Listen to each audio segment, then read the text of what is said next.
3 weeks. $42,000. 4 certified technicians flown in from Vancouver and one from as far as Stuttgart. And the Rolls-Royce Silver Shadow, sitting in Bay 1 of Callaway Prestige Auto in downtown Halifax, still wouldn't turn over. The owner, Diane Calloway, had bought the car at auction in Montreal 7 years ago, with the same impulsive certainty she'd used to build her real estate development firm from a rented office in Dartmouth into a company that now had projects across 4 provinces. She didn't make purchases she couldn't justify. She'd spent her entire adult life justifying things, to banks, to partners, to a board that had spent the first 3 years waiting for her to fail. The Silver Shadow was the one exception. She'd seen it under the auction lights, and something inside her had simply moved. Now it sat in the best-lit bay in Halifax's most expensive independent shop, covered in diagnostic printouts, and it had not moved at all. Drop a comment with your city right now. Let's see how far this story travels. Stay until the very end, because the moment that changed everything in that garage, you will not see it coming. The car had come in on a Tuesday. It was now the 3rd week of that same month, and Diane had authorized 3 separate diagnostic sessions, 2 replacement components that the lead technician, a man named Edouard Blanchard, had described as almost certainly the issue, and 1 video consultation with a Rolls-Royce heritage specialist in Munich who had charged $800 Canadian for 40 minutes and concluded that the problem was, in his careful phrasing, consistent with intermittent electrical fault of indeterminate origin. Indeterminate origin. Diane had written those 2 words on the margin of his invoice and looked at them for a long time. Blanchard was the best in the Maritimes. His shop's reputation was the reason she'd brought the car to him rather than shipping it to Toronto, which she'd considered. He had certifications from 4 different manufacturers, and his name appeared in the kind of automotive trade circles that didn't make the general press, but that people in the industry tracked carefully. He was thorough and methodical, and he had spent $42,000 of her money over 3 weeks, and the car did not start. She was in Blanchard's office on a Thursday afternoon, the kind of gray Halifax afternoon, where the harbor light went flat and the city felt smaller than it was, when she finally asked the question she'd been circling for days. "Edouard," she kept her voice even. "Do you actually know what's wrong with my car?" He was a careful man. She'd always appreciated that about him. He took the question seriously, turned it over, and then said, "We have strong indications that the ignition control module has a fault that's not showing up cleanly in standard diagnostics." She waited. "It may require replacement of the entire harness assembly to isolate the—" "How much?" He exhaled through his nose. "Somewhere in the range of 14,000, bringing the total to 56,000. Approximately." She looked at him. He was not a dishonest man. She could see that he believed what he was telling her. That was almost worse. "Authorize it," she said, "but I want the car running by end of next week, and I want a straight answer before you pull anything else apart." She went down to the bay herself that evening after the last technician had gone. She didn't make a habit of it. Standing in other people's workspaces after hours felt like trespassing on someone else's competence. But it was 7:30 on a Thursday, and the harbor outside was dark, and the shop was empty, and she found herself with her hand resting on the Silver Shadow's front wing in the particular way you touched things you cared about when no one was watching. She had not grown up around nice things. She'd grown up in a semi-detached in Truro with 1 car between her parents that her father fixed himself because they couldn't afford not to. She'd learned early what it felt like to want something and understand it was not for people like her yet. The Silver Shadow had felt, when she bought it, like evidence that the yet had finally passed. She was standing there, not running diagnostics, not reviewing the reports Blanchard had sent, just standing next to a car she couldn't fix, when she heard the side door. It was one of the junior technicians, a young woman named Petra who'd been with the shop 14 months and who had been assigned to the Silver Shadow's setup work. The peripheral tasks Blanchard's senior team didn't want. "Sorry," Petra said, stopping short. "I didn't know anyone was still here. I left my keys." "You're fine. Go ahead." Petra moved to the bench near the back, found her keys, and then hesitated in the way that young employees hesitated when proximity to authority felt like both an opportunity and a liability. "You've been on this car some," Diane said. "What's your read on it?" Petra blinked. "Me? You've had 3 weeks in proximity to it." Petra was quiet for a moment. I think, she said carefully. And Diane could see her calculating the risk of having an opinion. I think, whatever it is, it's not big. Every time Blanchard's team runs the main suite, everything comes back within spec. But something's stopping the ignition sequence from completing. She paused. It reminds me of something my dad used to say about old British cars, that the problem was never where you were looking. Diane looked at her. What does your father do? Petra's expression shifted slightly. He used to work in vehicle electrical systems, engineering level. He has a garage now out in Enfield. Used to, he left. When my mom got sick, he came back to be home. She paused. He'd probably think this was a ground problem. Diane looked back at the car. Go home, Petra. Get some sleep. Yes, ma'am. After Petra left, Diane stood another few minutes in the quiet of the bay. The Silver Shadow sat in the light and offered nothing. The morning the thing changed began without any particular sign of itself. Diane was at her desk by 7:15, working through a site assessment that needed to be back to her team before noon, when her phone rang. It was the shop's front desk. Ms. Calloway. There's a situation at the service entrance. She set down her coffee. What kind of situation? A truck came in through the delivery gate. The driver says he has a parts order for Callaway Prestige, but the part number isn't in our system. He was talking to one of our junior techs, to Petra, and she told him about the Silver Shadow. And he looked at the car through the bay doors and he stopped walking. He's been standing there for about 4 minutes. Blanchard is Miss Calloway. Blanchard is very unhappy. Don't let the truck leave, she said. I'll be there in 2 minutes. She heard Blanchard before she reached the bottom of the stairs. His voice had the particular carrying quality of a man accustomed to being the authority in any room, and right now that authority was being questioned by someone who had arrived through a delivery gate by accident. She came through the door and took the scene in quickly. Blanchard, standing with his arms crossed and his face at the specific shade of red that meant he'd been going for a few minutes already. Talking at, not to, a man in a faded canvas work jacket who was holding a clipboard and who was not looking at Blanchard. He was looking at the car. The man was somewhere in his late 30s, maybe 40, medium build, the kind of lean that came from physical work rather than a gym schedule. Dark hair going a little gray at the temples. His jacket had a small embroidered patch on the chest. Something in navy and white, too small to read from across the floor. His boots were the kind that had done serious mileage. He stood with the stillness of someone who wasn't rattled by raised voices, either because he was used to them or because he'd simply decided a long time ago not to be.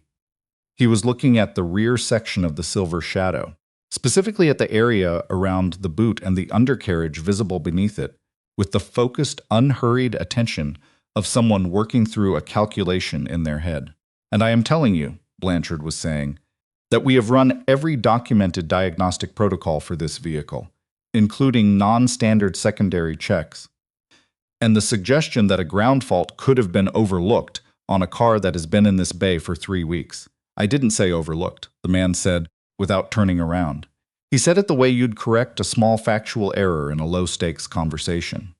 His voice was quiet and had the flat, unhurried cadence of someone from rural Nova Scotia. I said it might not show up in the standard test sequence. There's a reason for that specific to this production run. Blanchard stopped. The bay went quiet in the way it went quiet when something unexpected cut through noise. Diane stepped forward. Who are you? The man finally looked away from the car. He found her eyes and she noticed his were a dark hazel, attentive in the specific way of someone who reads situations quickly and without any performance of doing so. Gideon Marsh, he said. I run a shop out in Enfield. Marsh Auto. I had a parts order for Callaway Prestige on Barrington. I think dispatch sent me to the wrong address. This is the Quintpool location, she said. Yeah. He glanced at the clipboard. I figured that out. He looked back at the car. I can get out of your way. Wait. She looked at Blanchard, then back at the man. You said this production run. What do you know about this production run? Blanchard made a sound, not quite a laugh. Something more dismissive, aimed at the general air of the room. Diane said his name once, quietly.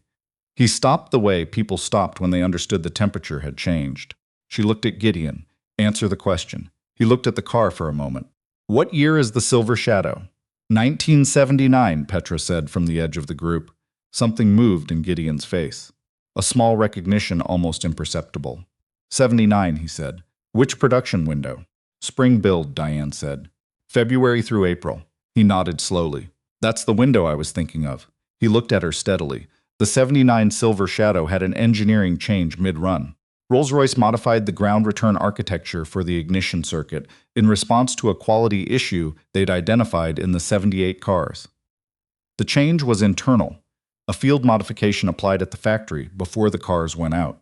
It didn't make it into the service documentation because the manuals had already gone to print. The bay was completely still. There's a secondary ground point on these cars, he continued, behind the right rear wheel arch, tucked up inside the frame rail. It runs in parallel with the primary ground. In normal temperatures, it doesn't matter if the connection degrades. The primary carries the load. But in cold conditions, Halifax in March, temperatures dropping to -8, -10 overnight, the metal contracts. If the secondary ground has any corrosion or micro-fatigue in the terminal, contraction is enough to break continuity. The ignition sequence initiates but doesn't get the clean return it needs to complete. The ECU reads the command as sent. The car doesn't fire. He stopped. Blanchard said, "That is an extraordinary claim." "I know," Gideon said. "And your source for this information would be?" Gideon looked at Blanchard for a moment with the expression of a man deciding how much of a conversation he wanted to have.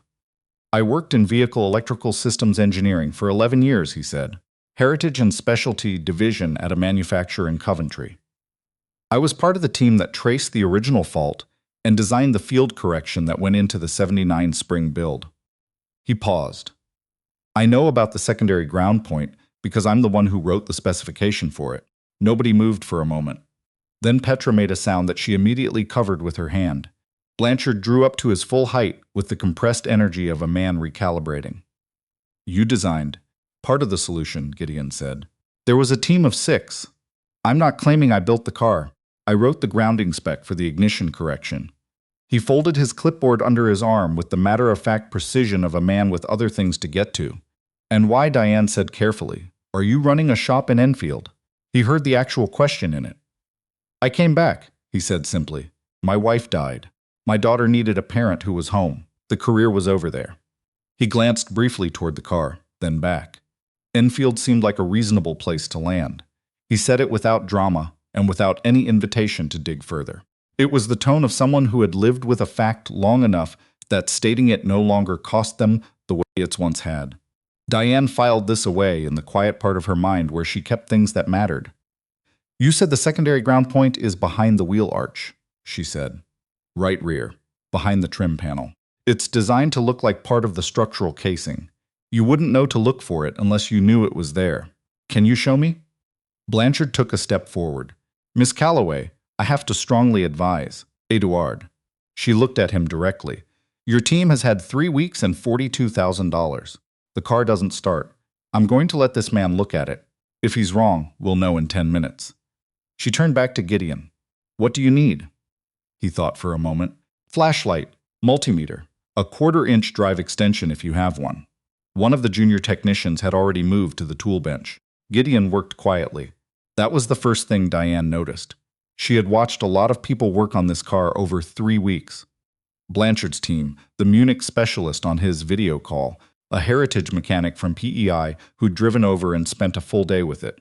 They had all worked with some degree of noise, the professional sounds of expertise making itself visible. Gideon made almost no sound. He crouched at the right rear quarter, ran his fingers along the wheel, arch trim, with the unhurried attention of someone following a map they'd drawn themselves, and found the panel edge inside of 40 seconds. He took the flashlight, lay down on the shop floor, not on a creeper, just on the floor, and ran the light up under the rear casing. 30 seconds of silence. There it is. His voice was quiet, almost to himself. Petra crouched beside him. "I can see the panel. It's separate from the casing. The extension, please." 30 more seconds of careful movement. A small metal-backed trim panel came loose, and Gideon passed it sideways without looking. Petra caught it. The multimeter came next.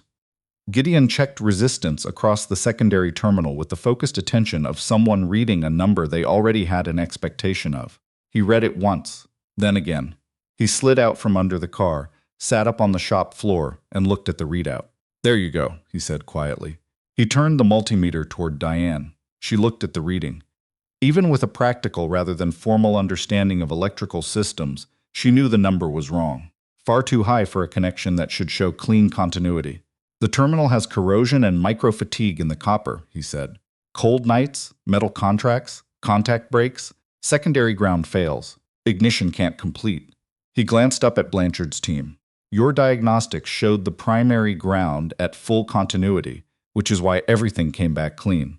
The secondary isn't in the standard test sequence for this car. It's not even in the service manual. Nobody from Blanchard's team said anything. Gideon stood up, brushed the shop floor grit off his jacket with a practical motion that was entirely unself-conscious, and looked at Diane.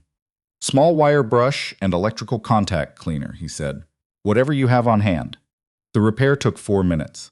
He cleaned the terminal, confirmed continuity on the multimeter, the reading now clean and correct, and refitted the trim panel with the careful, unhurried precision of someone who had done this kind of work more times than he'd counted. He stood. The repair is temporary, he said before she could speak. The terminal has structural fatigue in the copper. Cleaning it restores contact, but the material is degraded. It will fail again in cold conditions. You need the factory specification replacement terminal assembly. I can source it. There are 2 suppliers in the UK who still stock it. Lead time is probably 10 to 14 days. Can the car be driven in the meantime? In temperatures above 5 Celsius, probably. Below that, I wouldn't. She looked at Petra.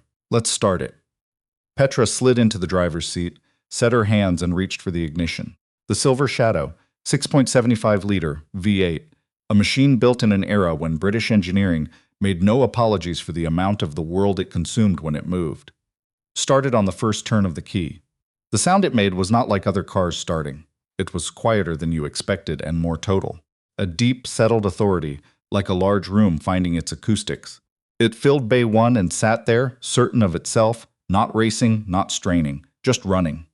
Diane felt the fine hairs on her forearms rise the way they had every single time she'd heard this engine in 7 years of owning the car. 3 weeks, $42,000. 4 certified technicians and a heritage specialist on a video call from Munich. And a man from Enfield who'd come through the wrong gate had fixed it in under 8 minutes with a flashlight, a multimeter, and $4 worth of contact cleaner. The room did not erupt. There was no applause. People simply stood in a bay with a running car that had not run in 3 weeks, and the sound of the engine against the silence of the room was the loudest thing in the building. The conversation with Blanchard happened in the small office off the main floor, and it was not pleasant, but it was short. Diane kept her voice level throughout. She told him the final invoice would be reviewed and that Marcus in her office would be in touch regarding settlement. At the end of it, she said, "You couldn't have found it, not without knowing it was there." Blanchard was quiet. Then he said, "No, probably not." "That's the honest answer," she said. After he left, she stood in the empty office and looked at a framed photograph on Blanchard's wall. A classic car rally somewhere in Quebec, 20 vehicles in a field, all of them impeccably restored, and tried to locate the feeling beneath the day. The relief was real, obviously. The car was running.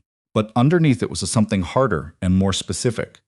The flat discomfort of having paid $42,000 for confidence and received very little in return. She had evaluated Blanchard's team entirely by the weight of their credentials. She had not considered that the edge of the problem might live in a place those credentials had never been. A man in a work jacket who came through the wrong gate had been, if she was being accurate about it, someone she would have redirected to the parts window without a second thought if he'd come in through the front door instead. She walked back to the bay. Gideon was at his truck, an older F-150, maybe 2013, dark green, with a bed-mounted tool storage unit and a rear quarter panel that had been repainted at some point and didn't quite match. He was loading his toolbox efficiently, the movements of someone with a schedule to keep. She crossed the floor. "Mr. Marsh." He turned. He had that same quality of stillness. Not guarded. She'd revised that read over the past hour. Self-sufficient. A person who had learned to not need a room's attention to feel situated in it. "Miss Calloway." His voice was even. "You're leaving? I still have the Barrington delivery to sort out." A small lift at the corner of his mouth. "My dispatcher is going to have thoughts. Can I ask you something first?" He waited.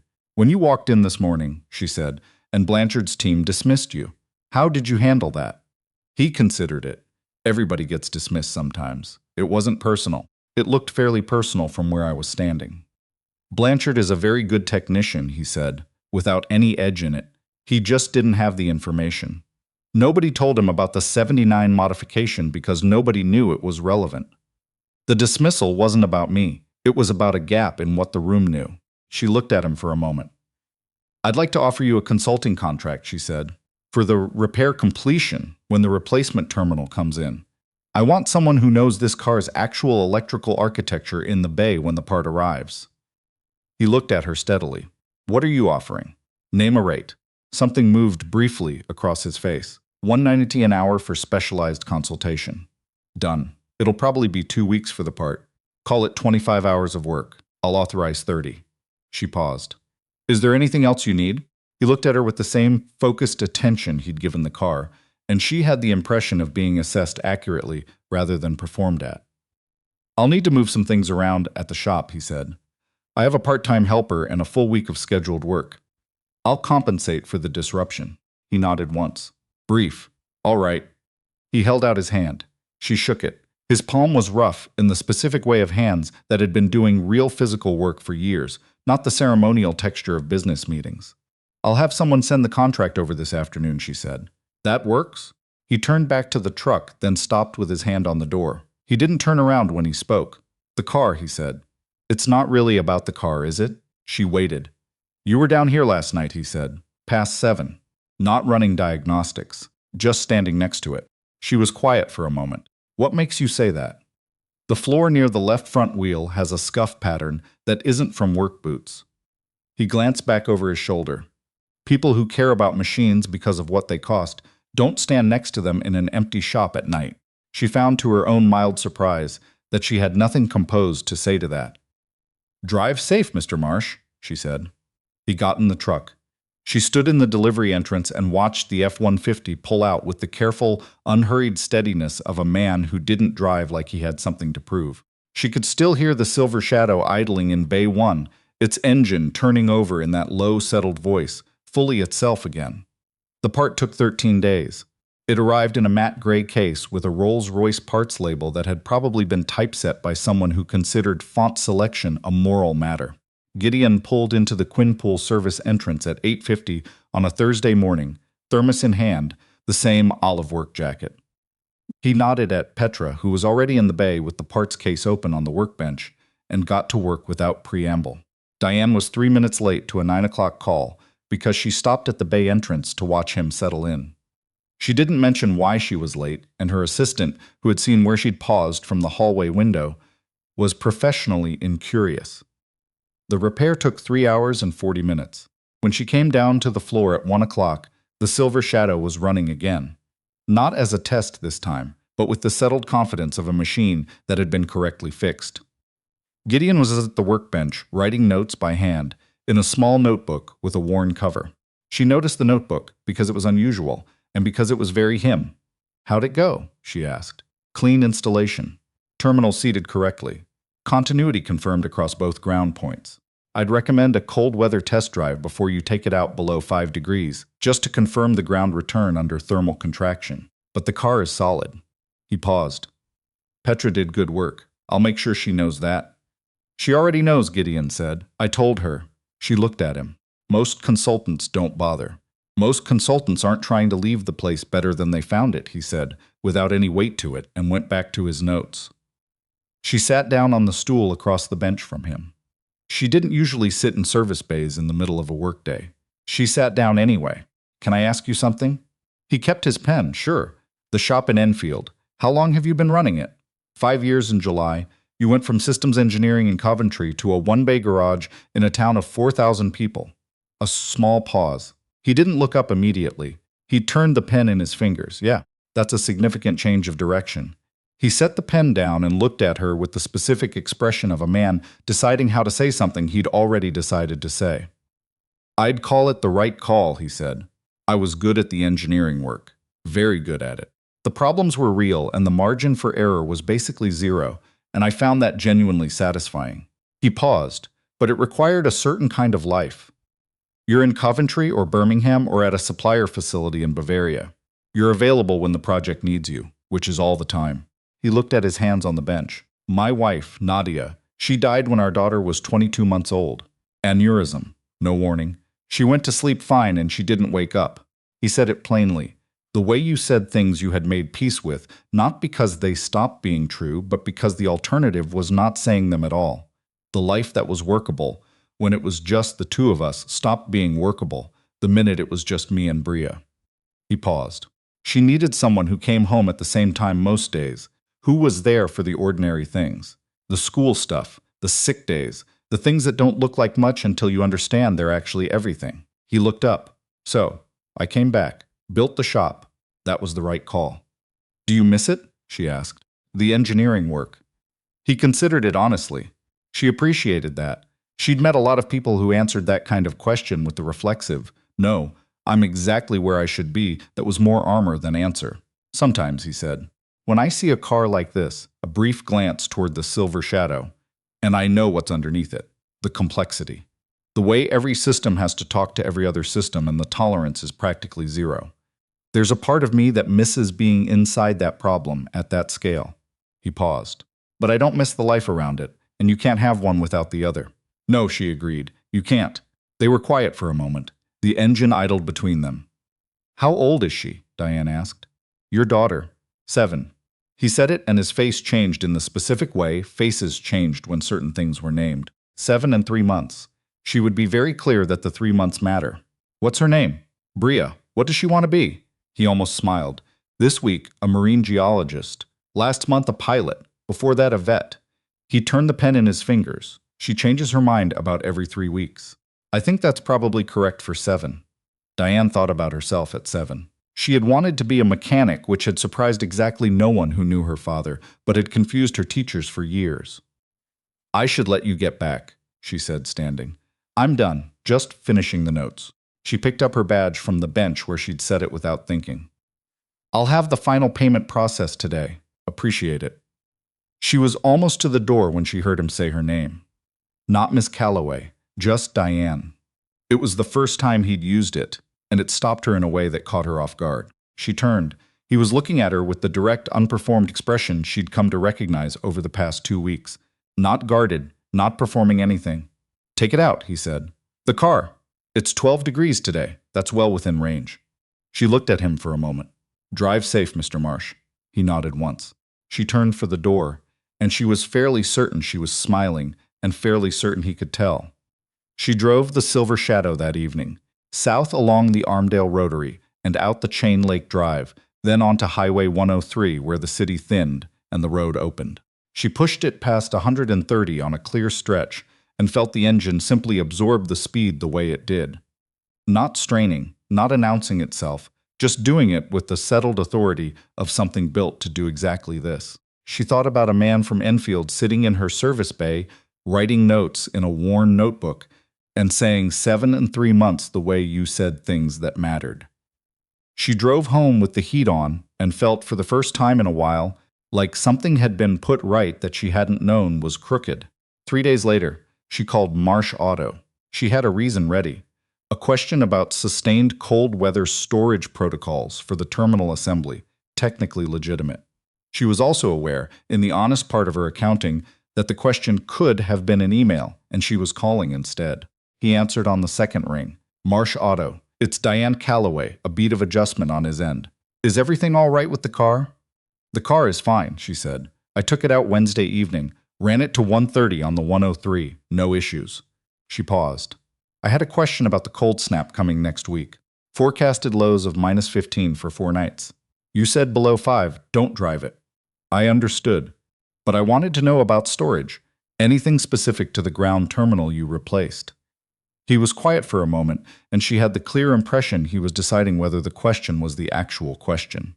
Keep the garage above 10 if you can, he said. If it's going to be genuinely cold for more than 48 hours, sustained below -10, start the car once a day and let it idle for 15 minutes. Cycles the electrical systems under load. He paused. That's probably more caution than you need, but it doesn't hurt. She wrote it down, which was not necessary, but gave her hands something. Thank you. Sure. A pause. How's the car otherwise? It's good, she said. It's running the way it was supposed to run. I'd forgotten what that felt like. How long had it been down? 7 years, she said, which was not the answer he'd asked for. She heard him register it. 7 years out of the 7 you've owned it? No. She paused. It ran for 2 years. Then it went quiet, and I kept meaning to deal with it, and somehow I never had the right. She stopped. You never had the right person in the right bay, he said. Something like that. Neither of them said anything for a moment. How's the shop? She said. Busy. We had a '68 Chevelle come in yesterday with a fuel delivery issue that turned out to be a combination of 3 separate things the previous owner had partially addressed over 20 years, each one making the other 2 harder to find. How long will it take? Probably until Friday. It's good work, though. He said it the way people said things they meant, not as filler. The kind of problem where everything talks to everything else. That sounds familiar, she said. He made a sound that might have been a quiet laugh. It does. Well, she looked at her notes. Idle 15 minutes in cold snap, garage above 10. Thank you for the advice. Any time, he said, and there was a brief wait in the word that the word didn't usually carry. The call ended. She sat at her desk for a moment, looking at her notepad, which said, idle 15 min garage above 10C, and had a small, unconscious underline beneath the word any time that she had drawn without thinking. She closed the notepad. She had 47 unread messages, and a site call in 2 hours, and a contract negotiation she'd been postponing for a week. And she had just spent 9 minutes on a phone call with a mechanic in Enfield about a car she wasn't going to drive for the next 4 days. She answered the 47 emails. It took her longer than it should have. The cold snap arrived as forecasted. -16 overnight, -9 in the day, Halifax going gray and close in the way it did when the cold was serious. She followed Gideon's instructions about the garage and the car. Each morning the Silver Shadow started on the first key turn, the exhaust, small clouds in the cold garage air, the engine settling into its idle with the complete, unhurried assurance of something that had been correctly fixed. She was sitting in the driver's seat on the third morning, car running, coat still on, watching condensation move on the garage window when her phone rang. A number she didn't have saved, but a Nova Scotia area code, Calloway. It's Gideon. He paused. Sorry for calling early. I wasn't sure if you'd... I'm up. She looked at the dashboard clock. 7:10. Is something wrong? Nothing's wrong. A pause longer than the previous one, and she had the impression of a man who had made a decision and was now in the first seconds of discovering whether the decision held up in practice. I was calling because I wanted to ask you something, and asking at the shop felt like the wrong context for it. She said nothing, which he took as an invitation to continue. There's a diner in Enfield, he said. On AW2. It's not much to look at. But they do a breakfast that Bria has declared to be the best in Nova Scotia, and she's been eating there since she was 4, so she has a reasonable sample size. He stopped briefly. I take her most Saturday mornings, and I thought... He stopped again. I thought maybe you'd want to come, if that's not a strange thing to ask. The garage was very quiet around the sound of the idling engine. Is Bria going to interrogate me? Diane asked, a beat. Then, unexpectedly, he laughed. A real one, open, slightly surprised at itself. Almost certainly, he said. She asks a lot of questions. I can try to warn her off, but the results have historically been limited. Don't warn her off, Diane said. I like people who ask questions. He was quiet for a moment. Saturday morning, he said. 8:30. The place is called Millie's. It's on the west side of the highway coming through town. There's a moose painted on the door. You'll see it. I'll find it, she said. All right, he paused. Sorry again for the early call. I was already up, she said, which was true. Drive safe. She hung up and sat for another minute in the idling Silver Shadow, listening to the engine, and felt the specific, slightly disorienting feeling of something that had been moving slowly and quietly suddenly finding itself somewhere different than expected. She had not had breakfast with someone who wasn't a business contact in approximately 18 months.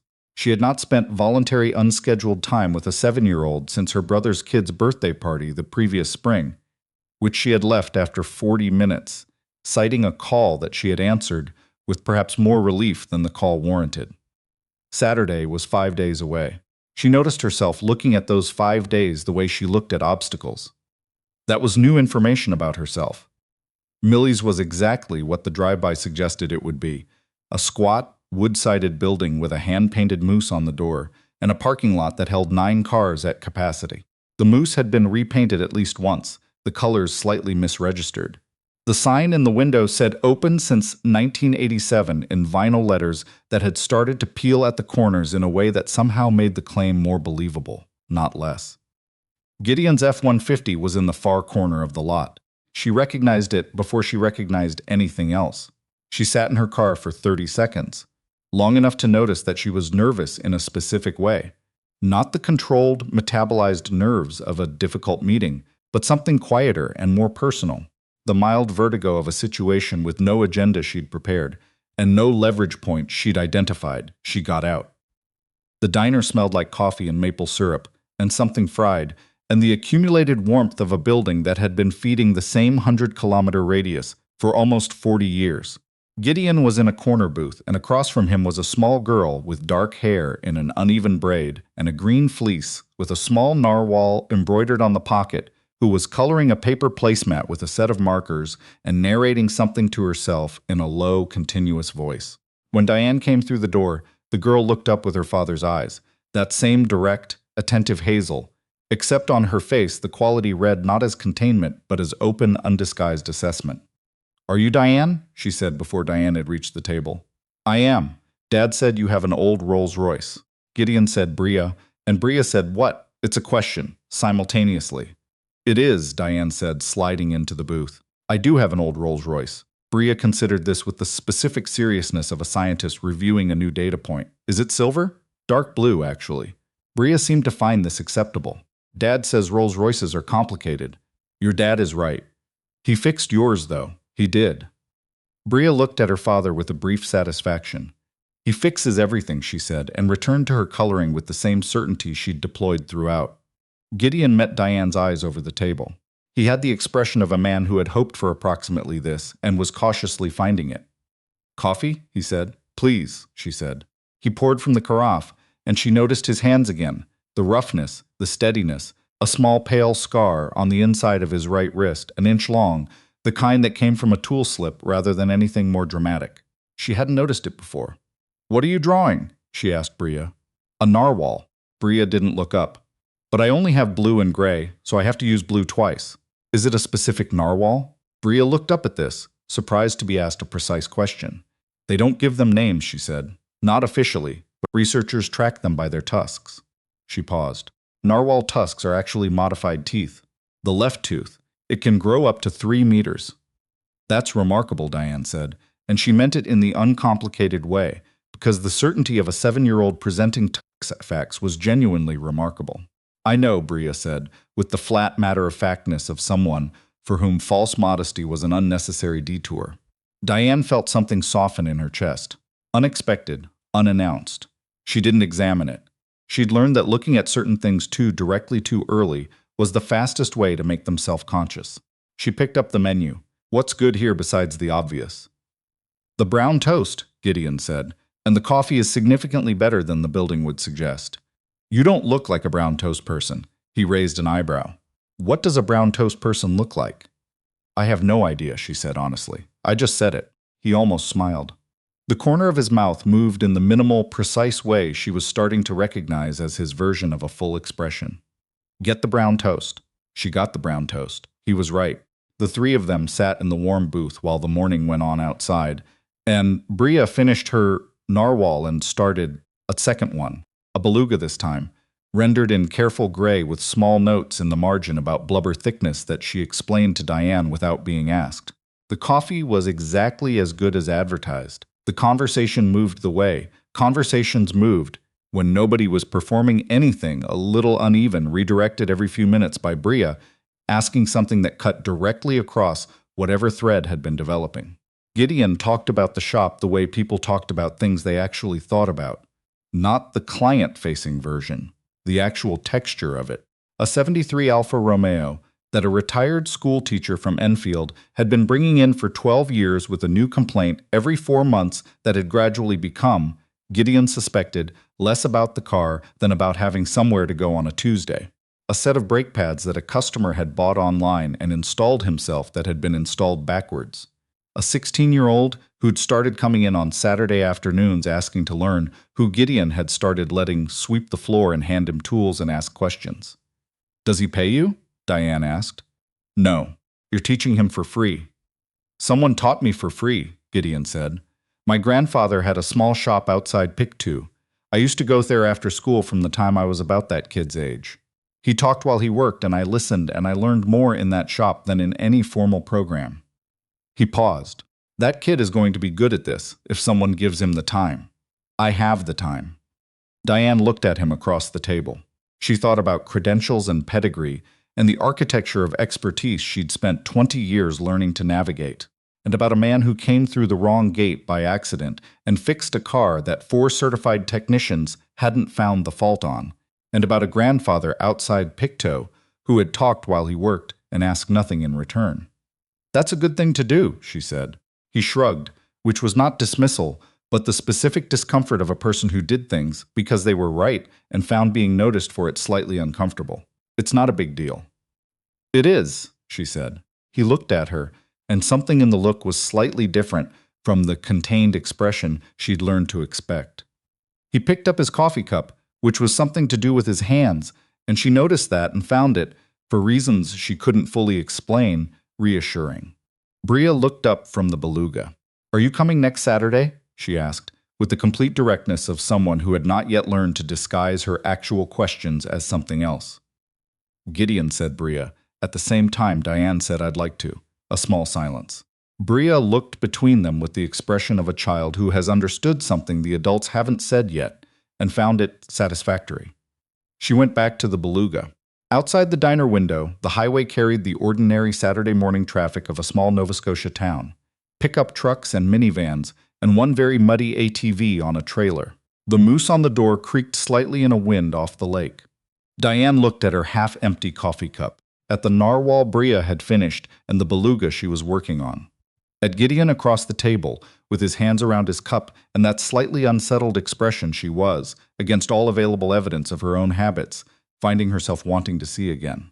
Next Saturday, she said. He nodded. Simple, the way he did things. 8:30. 8:30, he said. Bria didn't look up from the beluga, but she smiled. The second Saturday happened, and the third. By the fourth, Diane had stopped thinking of them as a thing she was doing and started thinking of them as a thing that happened on Saturdays, which was a different kind of claim on a morning, and she was aware of the difference. Bria had opinions about everything and delivered them with the flat confidence of someone who had not yet learned that opinions were supposed to be moderated before public release. She thought the Halifax Mooseheads had made 2 bad trades in the last off-season, a position she'd arrived at through independent research and was prepared to defend at length. She thought the narwhal was more interesting than the killer whale because the killer whale was more famous, but the narwhal had the better engineering. She told Diane one Saturday, with the directness of someone conducting a field study, that her hair was a very nice color and asked if it was natural, which it mostly was, and Bria filed this information with the same seriousness she gave narwhal tusk data. Gideon watched these exchanges with the particular patience of a man who had been raising a child alone for 5 years and had arrived at a version of it that was not strained but integrated. He corrected Bria when the directness tipped into something that wasn't acceptable, and when he did, it was always quiet and specific. Not don't say that, but that's a personal question, and you should ask first. Bria absorbed these corrections the way she absorbed everything, thoroughly and without visible resentment. Diane found herself watching the two of them together the way you watched something that worked well. The small economy of it. The shorthand that had developed between a father and a daughter, who had been each other's primary company for most of the daughter's life. There was real warmth in it, and also something harder to name, a weight, maybe. The specific gravity of 2 people who had built a life in a particular shape because the original shape had been taken from them, and who had found something real inside those constraints, and who both understood that something had been lost to get there. She didn't ask about Nadia directly. Not in the first weeks. What she knew was this: Nadia Marsh had died 5 years ago when Bria was not yet 2. Gideon had left Coventry and come back to Nova Scotia. He had built a small life in a town outside Halifax, and the life was real, and it worked, and it had cost him something significant to build it, and he had paid that cost without complaint. She knew this the way she knew most things about Gideon, not because he told her, but because of the shape of what he said and didn't say. He was not evasive. He was careful in the way people were careful, when they had learned that carelessness with certain things had consequences. The fifth Saturday was different because Bria wasn't there. A school overnight trip. Gideon had texted the night before. She had his cell number by then, to say Bria was away and did she still want to do Millie's. She had answered yes before she finished reading the message. Without Bria between them, the booth felt different, not uncomfortable. Just different, in the way a room felt different with one piece of furniture moved. "How'd she do?"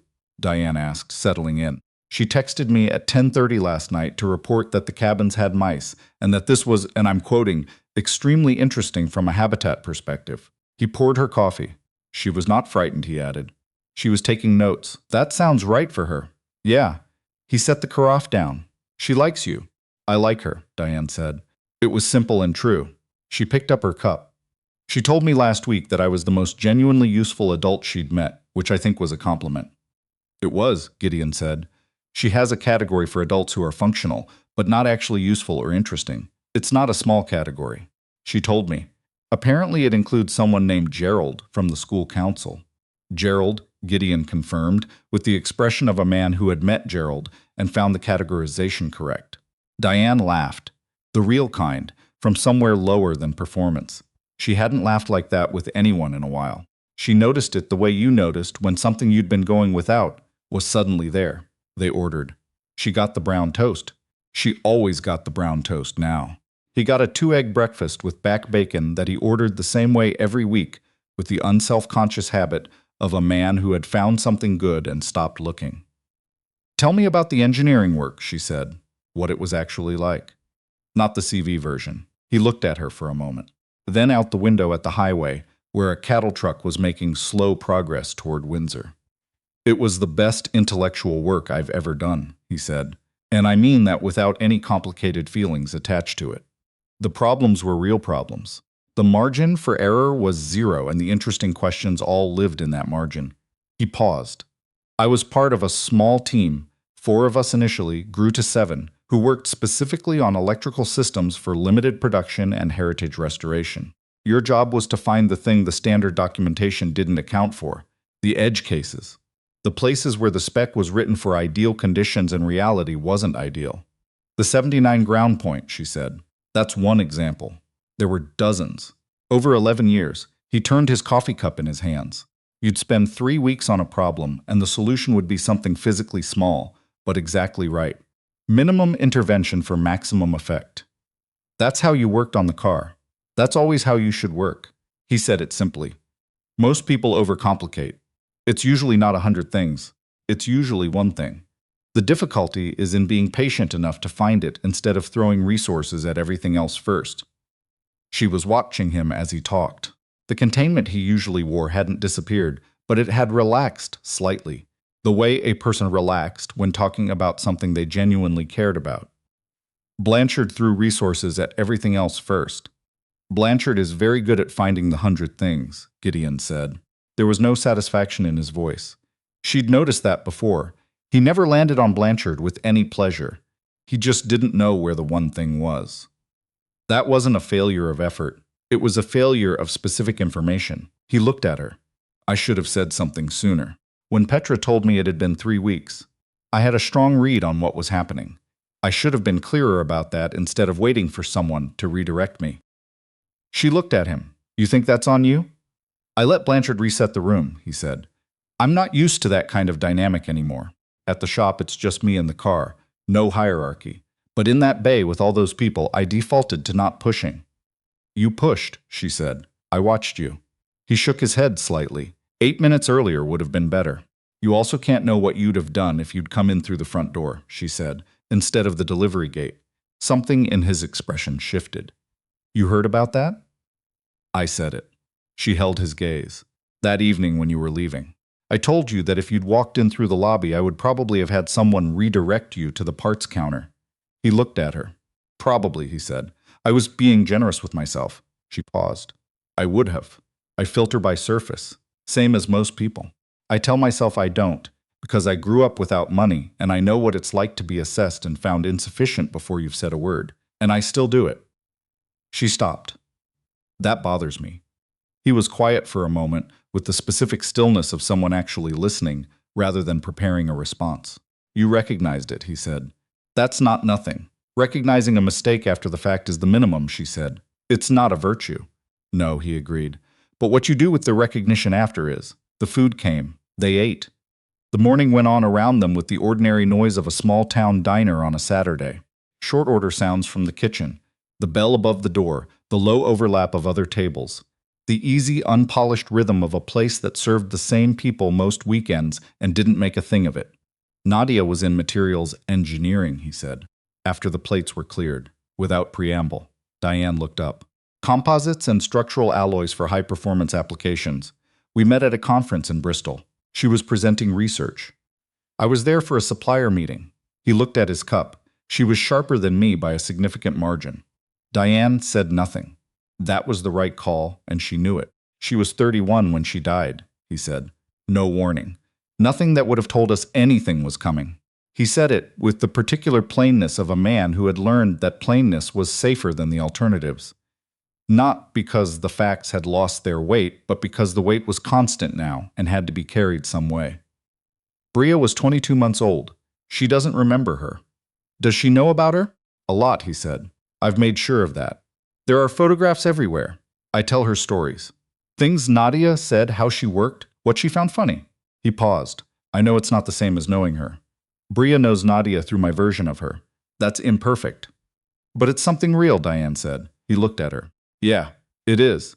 She thought about her own father, who had died when she was 26, whom she could still describe in specific physical detail, the way he held a wrench, the sound of him listening to the radio while he worked under a car, the particular way he said her name when he was proud of something she'd done. How much of that was memory, and how much was the story she'd been telling herself about him for the years since? She couldn't separate it anymore, and she'd stopped trying. The story was also real. I want to ask you something, Gideon said. She set down her cup. I'm not, he stopped, which was unusual for him, and she registered the stop. I haven't done this in 5 years, not in any real way, and before that, I wasn't doing it as someone raising a child alone. He looked at her directly. I don't move fast. I'm not always easy to talk to. My life in Enfield is mostly the shop and Bria, and those things aren't going to change. He said all of it, looking at her steadily, with the specific discomfort of a man saying something necessary despite the discomfort. I'm not saying that to discourage you, he said. I'm saying it because you should see what you're actually looking at. She looked at him for a long moment. I'm not good at slowing down, she said. I make decisions quickly, and I'm bad at revisiting them. I work too much. I've known I work too much for a long time, and I've never cared enough to change it. I have a company that takes most of what I have, and I find that genuinely satisfying in a way that probably isn't normal. She paused. I'm also not easy. I've been told I'm difficult, which I think usually means I don't perform uncertainty for the room, and I'm not going to start. He looked at her. I wouldn't want you to. I know, she said. That's part of it. They looked at each other across the table, two people being accurate with each other, plainly, in the way that was rarer than it should have been. And there was something in the plainness of it, in the specific absence of performance, that felt more substantial than a more polished exchange would have. All right, Gideon said. All right, she said, which was not a declaration of anything in particular, and was at the same time clearly something. She drove back to Halifax with the windows down despite the cold, because the air off the lake smelled like cold spruce and something clean. She thought about the way he'd said Nadia was in materials engineering, as the opening of a door he hadn't needed to open. She understood that opening it had cost him something. She understood it had been offered as something real. She drove with the radio off. 2 days later, her phone rang at 6:50 in the morning. He was always up early. She'd figured that out. Hey, he said. Hey, what's up? Bria wants to know if you'd want to come to her school's science fair. He paused. Thursday evening. 6 o'clock. She's been working on her project for 3 weeks, and she's been very specific about who she wants there to see it. Diane looked at the ceiling of her bedroom. What's the project? Narwhal tusk biology and its implications for marine mammal adaptation, he said. He said it without irony. She's been very thorough. She had a board preparation call Thursday at 6 that she had scheduled herself. Marcus had sent 2 reminders. I'll be there, she said. She moved the board prep to 5:30 Friday morning. which her assistant discovered at 7 o'clock on Wednesday and logged in her scheduling notes under a category she'd developed over the preceding weeks, simply labeled Enfield. The science fair was in a school gymnasium that smelled the way all school gymnasiums smelled. Floor wax and running shoes, and the compressed energy of a room that held busy children most hours of the day. The projects were on folding tables along the walls. Bria's was at the end of the second row, and it was, in the blunt assessment of someone with no stake in the outcome, significantly more rigorously researched than the projects around it. The display board was covered in careful lettering and hand-drawn anatomical diagrams of narwhal tusk structure, with a section on hydrodynamics and a separate panel on acoustic properties that referenced 3 actual scientific papers. There was a small speaker playing recordings of narwhal vocalization on a loop. Bria was standing in front of it with the posture of someone who was nervous but refusing to show it, in the way that looked familiar to Diane because she had worn that posture herself for most of her 20s.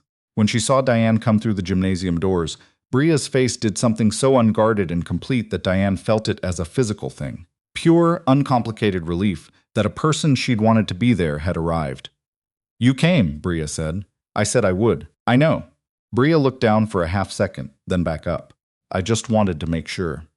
Diane crouched to the level of the display table. "Tell me about the project." For the next 20 minutes, Bria explained narwhal tusk biology with the focused intensity of someone who had prepared for exactly this, and was delighted to have an audience who was actually listening. She explained the proposed sensory functions of the tusk: pressure, temperature, salinity detection. She explained the debate between researchers about whether the tusk's acoustic properties were intentional or incidental. She explained what declining Arctic sea ice might mean for narwhal range and population over the next 40 years. 3 other parents drifted over and stayed. A teacher Diane didn't know said, "Excellent work, Bria," with the particular warmth of someone who had watched a child put genuine effort into something and was pleased with the result. Gideon stood slightly to the side with the expression of a father at his child's science fair. Pride so large it was faintly embarrassing, and the conscious effort not to show it in a way that would embarrass the child. Diane caught his eye over the display board. He looked like a man who had made most of the right calls. Standing in a gymnasium that smelled like floor wax, watching his daughter explain narwhal acoustics to a commercial real estate developer who had moved a board prep call to 5:30 in the morning to be there. She looked back at Bria, who was tapping the anatomical diagram with a pencil. "And this part," Bria said, "is what the tusk might be sensing when narwhals find each other after they've been separated. We don't know exactly, but researchers think it might be related to changes in water pressure that come from another narwhal moving nearby." She looked up at Diane. "They probably don't need to see each other. They just need to be close enough to feel the water change." Diane looked at her for a moment. "Do you like it?" Bria asked. "I really do," Diane said, and she meant it without any performance of meaning it. "Most people think it's just a weird tooth," Bria said, "but it's actually doing something specific. You just have to know what you're looking for." Diane was quiet for a moment. She was 7 years old, and she had no idea what she'd just said. Gideon had heard it. He was looking at his daughter with that open, unguarded expression. The one that only appeared around Bria, the one that bypassed everything he'd built around himself. He looked up and found Diane looking at him. Neither of them said anything. After the science fair, the 3 of them walked to Gideon's truck in the school parking lot, Bria between them, delivering her assessment of her competition. She rated her chances as probably good, but there was a girl in the other class whose project on tidal energy generation had a working model, which Bria acknowledged was a strong technical element, even though the subject was, in her view, less surprising than narwhal sensory biology. At the truck, Bria climbed in and immediately began looking for her markers in the back seat, the science fair already moving into the past in the way that things move for 7-year-olds when they were done. Gideon stood at the driver's door and looked at Diane. "Thank you for coming." "Don't thank me," she said. "I wanted to be here." He looked at her in the parking lot light, a single overhead lamp doing its imperfect best, casting everything in the particular orange-yellow that made everything look slightly more worn and slightly more honest than it was in daylight. He looked like he was going to say something specific, and then the moment calibrated itself and what came out was quieter. "I'm glad you're here," he said. "I wanted you to know that." Not a declaration. Simpler than that, and more substantial. The kind of thing people said when they were past performing anything and hadn't arrived yet at saying everything, and the space between was the realest part. "I'm glad too," she said. He nodded once. She walked to her car across the lot, and behind her she could hear Bria asking if they could stop for hot chocolate, and Gideon saying they'd see, and the truck door closing, and the F-150's engine turning over with the steady, reliable sound of something that had been well maintained by someone who knew exactly what they were doing. She sat in her car for a moment before starting it. The gym lights were still on behind her, other families filtering out, the ordinary conclusion of an ordinary school evening. She started the car and drove back toward Halifax on Highway 102, with the heat running and the radio off. And she thought about the thing Bria had said, about not needing to see something to know it was there, about being close enough to feel the water change. She had been building things her whole life. She was very good at building. What she was less practiced at was the particular skill of arriving somewhere and staying, of choosing a place not because it was the next logical position in an upward trajectory, but because it was where something real was happening and she wanted to be inside it. She was working on the staying. The Silver Shadow was in its garage, running clean in the cold, the secondary ground held. Every system talking to every other system in the precise and reliable way it had been designed to do. She thought about a ground point behind a wheel arch, behind a panel that looked like structural casing, in a place no standard diagnostic would ever find it. A connection so minor that in normal conditions it didn't matter. And in the cold, when the metal contracted and the tolerance closed, the smallest fault in the system became the only fault that mattered. She had spent most of her adult life building against the visible failures, the large, diagnosable, expensive ones that justified expensive solutions and credentialed expertise. What she'd been less careful about were the secondary connections, the things that ran in parallel, the parts of the system that carried part of the load without ever announcing themselves.